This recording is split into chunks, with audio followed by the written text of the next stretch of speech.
अस्सलाम वालेकुम एवरीवन, क्या हाल है? आप सबके ठीक ठाक हैं। आज मैं मंगरोव आया हूँ और मंगरोव ये सेंट्रल जावा में है और ये लोकेशन और इस मंगरोव इस जगह का नाम क्यों है, इस मंगरोव दरख्त का नाम है। और जब भी ये समुंदर में थोड़ा सा पानी ऊपर हो जाता है तो वो सिटी में मतलब इंटर ना हो, इसलिए वो इन्होंने इर्द गिर्द सारे वो दरख्त जो है वो उगाए हुए हैं। और इसीलिए जब भी पानी ऊपर जाता है तो पानी जो है वो शहर के अंदर नहीं जाता।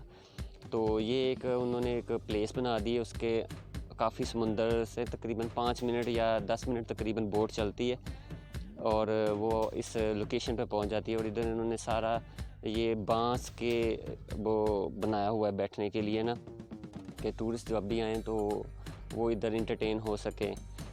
तो आइए घूमते हैं और देखते हैं। ये आप देख सकते हैं मेरे इर्द गिर्द सारा समुंदर है और मैं ही अकेला नहीं हूँ। एक्चुअली मेरी बोट जो है वो ड्रॉप कर गई थी मुझे उधर स्टॉप पर और वो सब लोग अंदर चले गए हैं, तो मैं अब अकेला इधर रह गया हूँ। और इसलिए मैं अब ये मत सोचे कि मैं अकेला इधर आ गया हूँ, ऐसी कोई बात नहीं। आप देख सकते हैं वो छोटे छोटे मछेरे भी हैं जो फ़िशिंग कर रहे हैं इधर, और मछलियाँ वगैरह भी पकड़ते हैं इधर से आके। और मैं आपको दूसरी तरफ से दिखाता हूँ जो अभी जिस प्लेटफॉर्म पे मैं चाह रहा हूँ।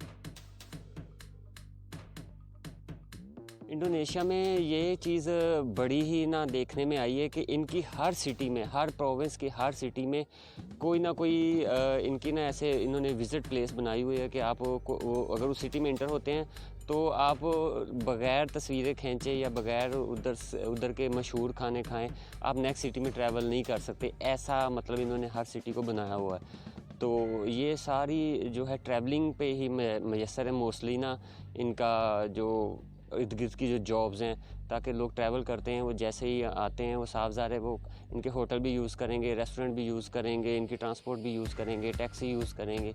तो इसलिए इन्होंने हर जगह पे ना घूमने के लिए जगह बनाई हुई है कि आप आएँ और घूमें फिरें और अपना जनाब इंटरटेन हो और वापस चले जाएँ।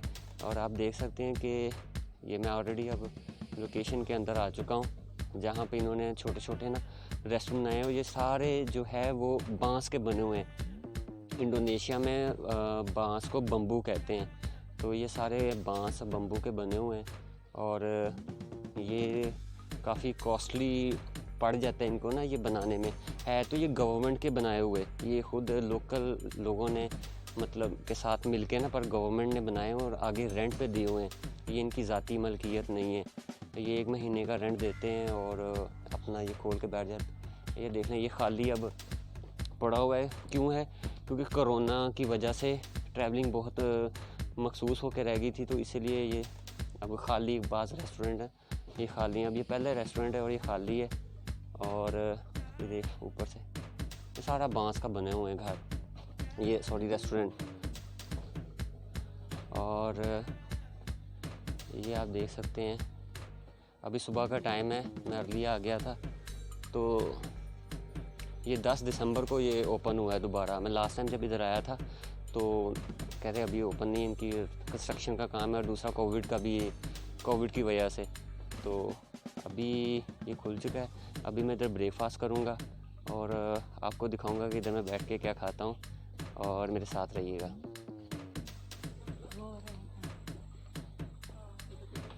Ini minum apa kakak nama? Ini namanya es buah. Es buah. Iya. Ini Cino.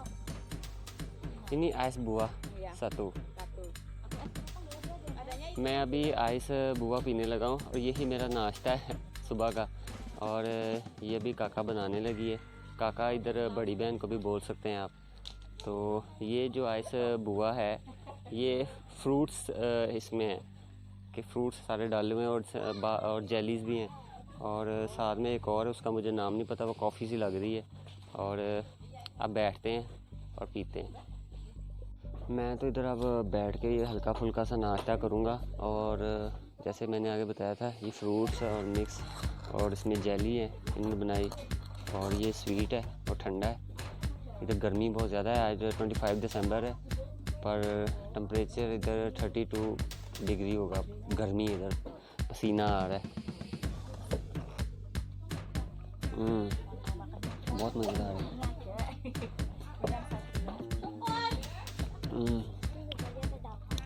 एनाक बंगत का मतलब, बंगत में ना बहुत ज़्यादा, एनाक मतलब डिलीशियस, मज़ेदार। तो जब भी इधर कुछ खाते पीते हैं तो मतलब जिसने भी आपको सर्व किया होता है रेस्टोरेंट पे, तो अगर आप रेस्टोरेंट के वो जो वेटर है या उधर के शेफ़ को आप कह देना एनाक बंगत, तो वो बड़े खुश होते हैं कि बहुत मज़ेदार है, लजीज है।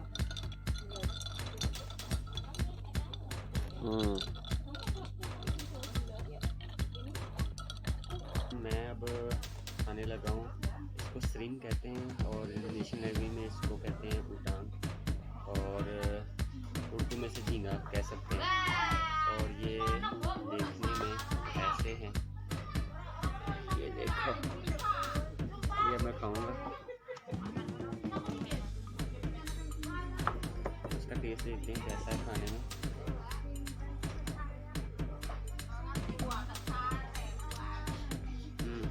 मछली जैसा टेस्ट है इसका।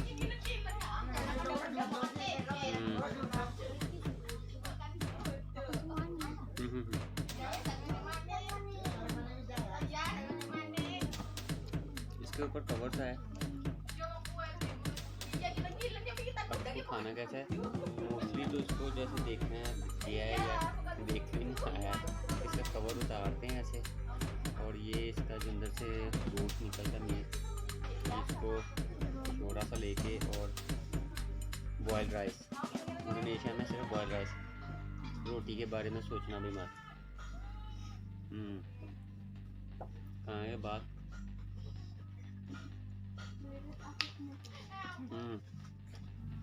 ये बहुत ही टेस्टी है।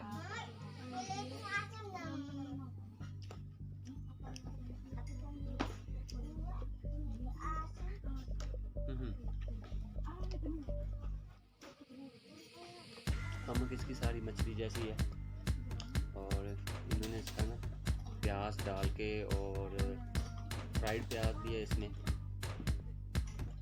और कच्चा प्याज भी, सारा थोड़ा थोड़ा इन्होंने शोरबा सा बना के ना वो दिया हुआ है। कोल्ड ड्रिंक भी मेरे पास है,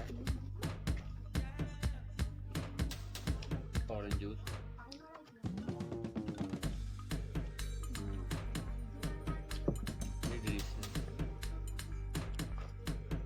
हल्का फुल्का नाश्ता करने के बाद अब मैं थोड़ा और अंदर जा रहा हूँ और देखता जा रहा हूँ। इधर आप देख रहे हैं कि मेरे इर्द गिर्द ये बस छोटा सा लकड़ी का ये प्लेटफॉर्म है, और इसके नीचे सारा पानी है, वो समुंदर का पानी जैसे आप होता है, ये इधर सारा भर जाता है। और ये आप देखें, इन्होंने ना ये घोंसला बनाया हुआ है तस्वीर खींचने के लिए ना।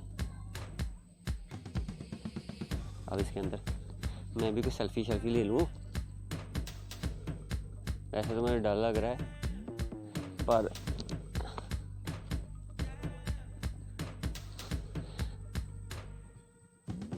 ये देखें, बड़ा ही ज़बरदस्त। अच्छा, मैं थोड़ी सी आपको ना एक इन्फॉर्मेशन देना चाह रहा हूँ। वो इन्फॉर्मेशन ये है कि आरते आरवे, इंडोनेशिया में आरते आरवे, जब भी कोई नया बंदा इंडोनेशिया में मूव होता है तो वो सबसे पहले जैसे ही वो जिधर रहने जाता है उसको आरते और आरवे को फेस करना पड़ता है। ये आरते और आरवे आपको बता दूँ, RT और RW, ये मतलब जब इंडोनेशिया में जब हम इंग्लिश पढ़ते हैं या ABC पढ़ते हैं, थोड़ा सा ये बदल देते हैं पढ़ने में, तो इसलिए इधर आरते आरवे बोला जाता है, ना कि RT और RW।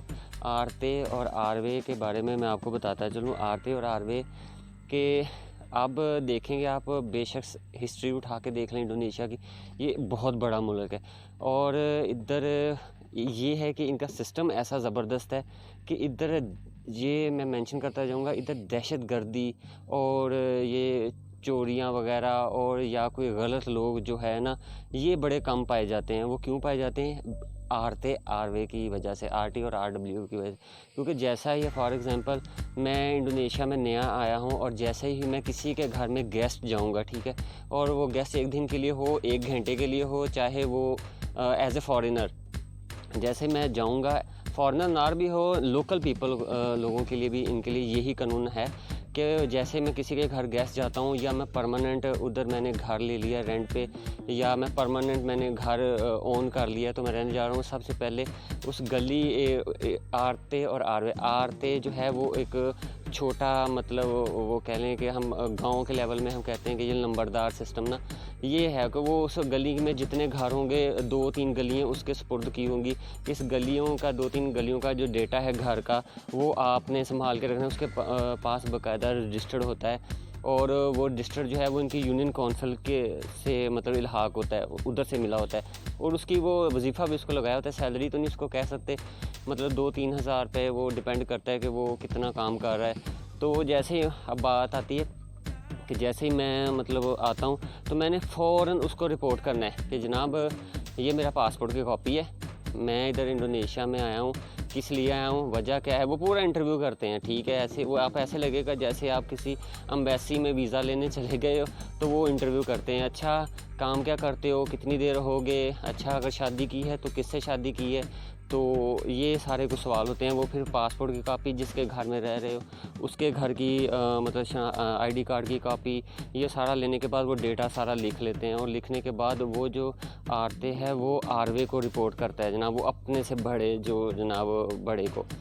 तो वो फिर जो है वो अपने डिस्ट्रिक्ट में वो सारा डेटा कंट्रोल करता है। उसके बाद वो फिर वो यूनियन काउंसिल के पास चले जाते हैं। यूनियन काउंसिल के बाद उसके वो फिर चले जाते हैं वो पुलिस के और इनके लोकल आर्मी के पास, ये फ़लाँ फॉरेनर आया हुआ है, इसकी ये जॉब है, इतनी देर ठहरेगा, या इसने इधर शादी की है, या इधर इतना बिज़नेस कर रहा है। वो ऑटोमेटिक लोकल पीपल ही ये जनाब सारा काम कर देते हैं।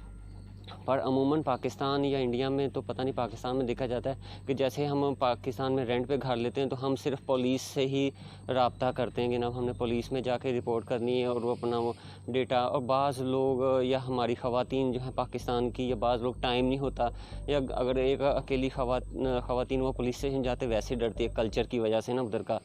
तो इधर ये सिस्टम नहीं है कि आपको पुलिस में रिपोर्ट करनी है। आपने सिर्फ अपने मोहल्ले में जो है आरते, या एक गली छोड़ के 2 गली छोड़ के वो आरते है, आपने सिर्फ उसके पास ही जाना है और उसके पास जाने के बाद अपना डेटा वगैरह करवा देना है, तो ये आपका हो जाएगा। हाँ, अगर आपने अपनी डोमिसिली बनानी है, डोमिसिली जैसे हम डोमिसाइल कह लें कि हाँ आपने अपना परमानेंट डॉक्यूमेंट्स अप्लाई करने हैं। बाज़ सिटी में सो वो उसको मनसूख कर दिया गया है, पर बाज़ अभी भी वो यूज़ होती है कि फ़ॉर एग्ज़ाम्पल मैं अगर लोकल हूँ, मैंने अगर जावा फॉर एग्ज़ाम्पल मैं जकार्ता में चला गया हूँ और मेरी रहाइश जो समारंग की थी, मैं जैसे ही समारंग एक सिटी का नाम है, समारंग से जकार्ता मूव होता हूँ, तो जकार्ता में जाने के बाद मैंने उधर जॉब अप्लाई करनी है या इमिग्रेशन में अप्लाई करनी है, तो मेरी जो हो सकता है मेरा जो स्पॉन्सर होगा, अगर मैं फ़ॉरेनर हूँ तो मेरा स्पॉन्सर का आईडी कार्ड चलेगा वो समारंग में। अगर मैं मतलब लोकल हूँ तो फिर मेरी आईडी कार्ड की जो असली परमानेंट जो एड्रेस होगा वो साहबजाद समारंग का होगा। तो वो जकार्ता में आने के बाद वो हम आरते के पास जाएंगे, उसे बोलेंगे कि जी मैंने अपना डोमिसाइल या डोमिसिली बनानी है, तो वो आपको एक पेपर, उनके पास पेपर होते हैं, फॉर्म होते हैं, वो फॉर्म फिल करके रीज़न क्या है वो सारा लिख के, आपका परमानेंट एड्रेस क्या है वो सारा करने के बाद, फिल करने के बाद वो अपनी मोहर लगा देगा। उसके बाद बाकायदा मोहर होती है, वो गवर्नमेंट से इशू हुई होती है। वो फिर वही फार्म लेके आपने आरवे के पास जाना है। आरवे के घर जाने के बाद आपने वही जनाब वो कर देना है, वही उसने भी वही वेरिफिकेशन करनी है, सवाल जब छोटे छोटे अमूमन क्यों आए हो, कैसे है, तो वो भी अपनी वो मोहर लगा देगा। उसके बाद वो आप अपना डोमिसाइल बनाने के लिए क्लूराहान जाओगे, जो इनकी यूनियन काउंसिल आप कह सकते हैं, वो उधर जाने के बाद वो आपको फ्री ऑफ कॉस्ट है ये जनाब ये सारा प्रोसीजर है वो आपको बना के ये दे देंगे। और ये कोई लंबा चौड़ा या दिनों का भी काम नहीं है, ये 1 घंटे या 2 घंटे का काम है और 1-2 घंटे में वो बना के आपको दे देते हैं। और आपने अगर इमिग्रेशन में अप्लाई करना है, अपना एड्रेस चेंज करना है, तो वो उधर भी दे सकते हैं। अगर आपने जॉब करनी है लोकल इधर जो होता है, तो वो उसके लिए भी वो फिर जहाँ जॉब करते हैं वो लोग मांगते हैं कि आप इस वक्त कहाँ ठहरे हुए हो। तो इसी वजह से वो अब पुरानी बात पे आता हूँ कि इसी वजह से दहशतगर्दी नहीं होती, क्योंकि जैसे ही मैं नया आया बंदा हूँ, मैंने साफ ज़रा आते सारे मैंने रिपोर्ट लाजमी करना है 24 घंटे के अंदर अंदर कि मैं आया हूँ, मेरी रीज़न क्या है, कितने दिन ठहरना है। लास्ट टाइम मेरी मम्मा जो ट्रैवल करके आई थी, हालांकि ये एक मामूली से बात है हमारी कंट्री के लिए, पाकिस्तान में या इंडिया में हो, या कि जनाब माँ आई है तो एक 50 साल के जो ओल्ड सिटीज़न है उनको क्या ज़रूरत है मतलब ना, पर फिर भी उनका भी मैंने वो उनको रजिस्टर्ड करवाया अपने मोहल्ले में कि ये आई हैं, इन्होंने 1-2 महीने रहना है और ये इनकी रिटर्न टिकट है। और ये सेफ़ रहता है, ये कंट्री क्यों सेफ़ है, इसी वजह से। अगर मैं गलत आदमी होऊंगा या मतलब इर्द गिर्द हमारे गलत लोग होंगे, वो आरते और आरवे को पता होगा, ठीक है, वो ही रिस्पॉन्सिबल होगा। अगर कुछ भी मोहल्ले में या कहीं भी कुछ होता है ना, पुलिस या इमिग्रेशन उस घर में रेड करने से पहले, या खुदा न खास्ता को मतलब गलत किसी ने काम कर दिया, तो वो उस घर में रेड करने से पहले वो आरते के पास जाएंगे। हाँ, ये बंदा कौन है, कब से ठहरा है, तो मुझे पता है इसे ये इसने क्यों इधर कब का है, क्या कर रहा है, वो जवाब दे। इसीलिए वो फिर ये पूरा फोकस रखते हैं कि जनाब कोई बेशक ये नहीं कि फॉरेनर के लिए, ये लोकल लोगों के लिए भी यही कानून है। ये नहीं कि मैं फॉरेनर हूँ तो मेरे ऊपर ही जनाब ये सरदर्दी है, ये सरदर्दी नहीं है, ये सेफ़ जोन है। इसलिए ये इधर दहशतगर्दी और ये चोरियाँ और ये मतलब नहीं है, क्योंकि हर चीज़ का एक डेटा इनके पास है और इनकी हर चीज़ ऑनलाइन है। हत्ता कि आपने एक बैंक से लोन लिया हुआ है तो दूसरे बैंक में आप लोन चले गए लेने, तो उस बैंक के पास आप वो आईडी कार्ड में मतलब वो अभी जैसे इमरान खान ने वो आईडी कार्ड में आपके एसेट्स डाल दिए कि आपके पास कितने असासे हैं, तो आईडी कार्ड का नंबर डालेंगे तो जनाब आजी का इधर ऑलरेडी ये सिस्टम पहले से है। अब जैसे आईडी कार्ड का वो नंबर मारते हैं इनके, तो वो पूरा आ जाता है इसके कितने एसेट्स हैं, ये कितना टैक्स दे रहा है, ब्ला ब्ला सारा। तो ये आज थोड़ी सी इन्फॉर्मेशन थी, मैंने कहा थोड़ा सा घूम लूँ और ये मैंग्रोव आपको दिखा दूँ और आपको आरते और आरवे का भी बता दूँ। जैसे ही आपने इंडोनेशिया में मूव होना है, काइंडली घबराने की ज़रूरत नहीं है, ये इतना कोई कॉम्प्लिकेटेड भी नहीं है और वो बड़े फ्रैंकली हैं, वो भी इंसान ही है। मतलब वो ये नहीं कि जनाब ये क्या वो करना है, नहीं, टेंशन लेने की ज़रूरत नहीं। आप जाएं, रिपोर्ट करें उनको। अगर आपने डोमिसिली बनानी है तो वो फुल आपके साथ कोऑपरेट करेंगे और वो आपकी हो सके जितनी मदद भी करेंगे। अगर आपको समझ भी नहीं आ रही किसी चीज़ की ना, तो ये आप कर सकते हैं। तो अभी आप देख सकते हैं, अब मैं समुंदर के बिल्कुल आ गया हूँ, पास ही ऑलरेडी हूँ, पर इधर आगे समुंदर की हदूद शुरू हो जाती है। ये मैंग्रोव के दरख्त पीछे रह गए हैं। ये देखो इन्होंने जनाब ये इधर लकड़ी, ये बम्बू का ही, ये बांस का ही सोफ़ा बनाया हुआ है, ये रखा हुआ है, बारिश हो चाहे ना हो। और अब ये देखो, ये अगर बारिश शुरू हो गई है तो छतरी भी है। इसको जंडेला बोलते हैं मेरा ख्याल है इंडोनेशियन लैंग्वेज में। तो जंडेला खिड़की को भी वैसे बोलते हैं, सॉरी हो सकता है मैं गलत हूँ, इसका पता नहीं क्या है। ये अम्ब्रेला पड़ी है, इसको कोई नहीं उठा के लेके जाएगा, इधर ही पड़ी रहेगी। अगर ज़रूरत होगी, अगर कोई से यूज़ करनी है, वो वहाँ जहाँ पे इसका लास्ट चेक पॉइंट है वहाँ पे जाके वो वापस ले लेंगे। और आप देख सकते हैं वो ऊपर वो भी सारे वो तस्वीरें वगैरह खींच रहे हैं। मस्जिद भी ऑलरेडी बनी हुई है, उधर भी चलते हैं थोड़ी देर तक। अब आपको मैं दूसरी तरफ से दिखाता हूँ।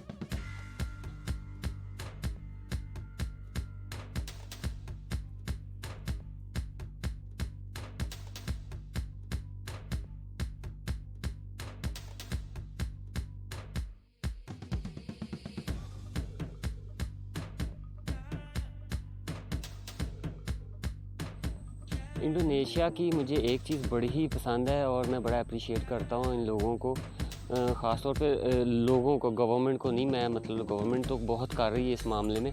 इधर ये सफाई का बड़ा ख्याल रखते हैं, चाहे वो घर की सफाई हो, चाहे वो मोहल्ले की सफाई हो, चाहे वो टूरिस्ट प्लेस की मतलब सफाई हो। आप देख सकते हैं ये साफ़ है, जगह जगह इन्होंने मतलब ये कूड़े वाले वो बॉक्स रखे हुए हैं, जिसको कूड़ादान भी हम कह सकते हैं। ये देखें, ये अगर प्लास्टिक भी फेंका है तो इन्होंने इसके अंदर ही है। तो ये बड़ा ना साफ़ सुथरा इंडोनेशिया है और पुरसकून है ये रहने के लिए। ये जो कंट्री है ना, ये बड़ी पुरसकून है और इधर बड़ा ही ज़बरदस्त इन्होंने, आप कहीं भी चले जाएं इनके, आपको ऐसा आप बोलेंगे वाह बड़ा ज़बरदस्त। अब मैं जैसे ही वो ये अब थोड़े से घने हैं, ये मैंग्रोव के दरख्त इधर थोड़े से घने हैं और इधर थोड़ी सी इसकी स्मेल भी अजीब सी है, क्योंकि ये पानी है ऑलरेडी वो समंदर का। वो हर रोज़ तो डेली वो नहीं, वो साफ़ वो सी लेवल से ऊपर आता होगा, पर वो जब वापस चले जाता है तो अजीब सी ना स्मेल है इसकी, पर इतनी ज़्यादा भी नहीं है, पर महसूस होती है। जैसे कह सकते हैं कि ये गीली लकड़ी जो काफ़ी ज़्यादा होती है तो वो स्मेल होती है, वो वैसी स्मेल इधर आ रही है। और मैं अभी दिखाता हूँ, मैं सीधा जा रहा हूँ और ये सड़क बनी हुई है बड़ी लंबी, और ये पता नहीं कहाँ तक कब जाएगी। चलते हैं, देखते हैं, उस तरह से मैं दिखाता हूँ।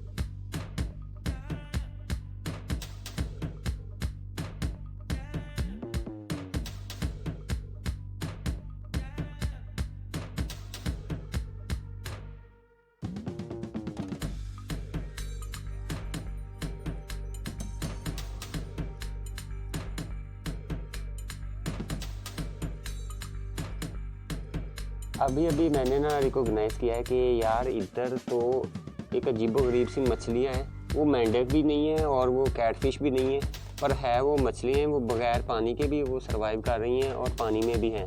मैं आपको अब दिखाता हूँ वो जूम करके, अगर आप देख सकें तो अभी दिखाता हूँ ये कैसी है दिखने में।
मैं मस्जिद के अंदर आ चुका हूँ। ये सारी लकड़ी की बनी हुई है मस्जिद, और ये पहले वीडियो में मैंने आपको बताया था, मैं उस वक्त वो दूसरी तरफ खड़ा था। तो ये अभी मैं मस्जिद के अंदर आ गया हूँ। तो अगर नमाज़ का टाइम है तो आप नमाज़ पढ़ सकते हैं। अगर बारिश हो रही है तो भी अंदर ठहरने के लिए लोग ठहर जाते हैं इधर।